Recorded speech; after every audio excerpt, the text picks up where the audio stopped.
ক্যালিফোর্নিয়ার জন্য 2025 সাল শুরু হয়েছে এক বিপর্যয়ের মধ্য দিয়ে। দাবানলের আগুনে ছারখার হয়ে যাচ্ছে রাজ্যের বহু অঞ্চল। 10,000-এরও বেশি বাড়ি, ব্যবসা প্রতিষ্ঠান এবং অন্যান্য কাঠামো পুড়ে ছাই হয়ে গেছে। কিন্তু সবচেয়ে ভয়াবহ বিষয় হলো এই আগুন থামানোর কোনো উপায় নেই। এখন আবার ফিরে আসছে সান্তা অ্যানা ঝড়, যা আগুনের তীব্রতা আরও বাড়িয়ে দিতে পারে। যুক্তরাষ্ট্রের লস অ্যাঞ্জেলেসের আকাশে অন্ধকার নেমেছে, কিন্তু তার চেয়েও বড় ভয় হলো এই রাতের আকাশে গর্জে উঠবে অতি দ্রুত বয়ে চলা বাতাস।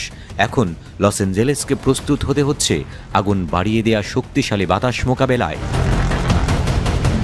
ক্যালিফোর্নিয়ার দক্ষিণাঞ্চলে গত কয়েকদিনে দাবানল পরিস্থিতি বিপর্যয়ের দিকে এগুচ্ছে।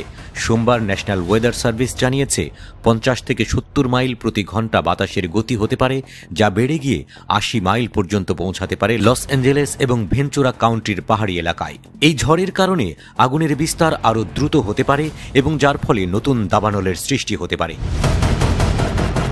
ক্যালিফায়ার জানিয়েছে গত সপ্তাহের দুই বড় দাবানল প্যালিসেডোস এবং ইটন ফায়ার বর্তমানে 56% এবং 81% নিয়ন্ত্রণে থাকলেও নতুন ঝড়ের আগমনে পরিস্থিতি আরও খারাপ হতে পারে। দুটো আগুনে ইতিমধ্যে শতাধিক মানুষের জীবন কেড়ে নিয়েছে এবং আরও ভয়াবহতা বাড়ানোর আশঙ্কা রয়েছে। সান্তা অ্যানা ঝড়ের ফলে শুষ্ক আবহাওয়া এবং নিম্ন আর্দ্রতা আগুনের বিস্তারের ঝুঁকি আরও বাড়িয়ে দিয়েছে।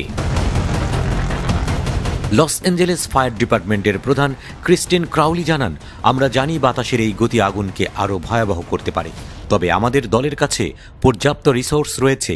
আজকের পরিস্থিতিতে আমরা প্রস্তুত রয়েছি যাতে নতুন কোনো আগুন ছড়িয়ে না পড়ে। তবে তারাও স্বীকার করেছেন যে এই ধরনের আবহাওয়া আগুনের আচরণ পুরোপুরি আনপ্রেডিক্টেবল করে তোলে।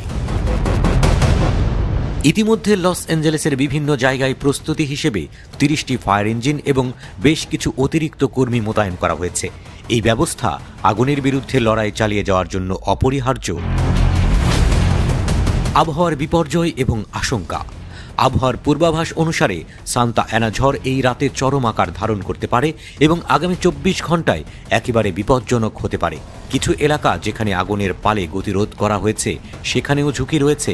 তীব্র বাতাসের কারণে দ্রুত আগুন ছড়িয়ে পড়লে ব্যাপক ক্ষতি হতে পারে। এদিকে ক্যালিফোর্নিয়ায় রাজ্য সরকার এবং ফেডারেল কর্তৃপক্ষ পরিস্থিতি মোকাবেলায় সর্বাত্মক প্রস্তুতি গ্রহণ করেছে। তারা নিশ্চিত করেছে যে যদি নতুন আগুন ছড়িয়ে পড়ে তবে তাদের কাছে দ্রুত প্রতিকারমূলক ব্যবস্থা নেওয়ার জন্য পর্যাপ্ত জনবল এবং সরঞ্জাম রয়েছে। লস অ্যাঞ্জেলেসে আজ রাতের সান্তা ঝড় ক্যালিফোর্নিয়ার জনগণের জন্য এক বড় পরীক্ষা হতে যাচ্ছে। আগুনের ভয়াবহতা এবং বাতাসের গতির সাথে লড়াই করতে ফায়ার ফাইটাররা নিরলসভাবে কাজ করে যাচ্ছেন, তবে কোনোভাবেই কোনো আশ্বাস প্রদান করা যাচ্ছে না। ক্যালিফোর্নিয়ার বাসিন্দাদের প্রতি আহ্বান, আপনার নিরাপত্তা সবার আগে।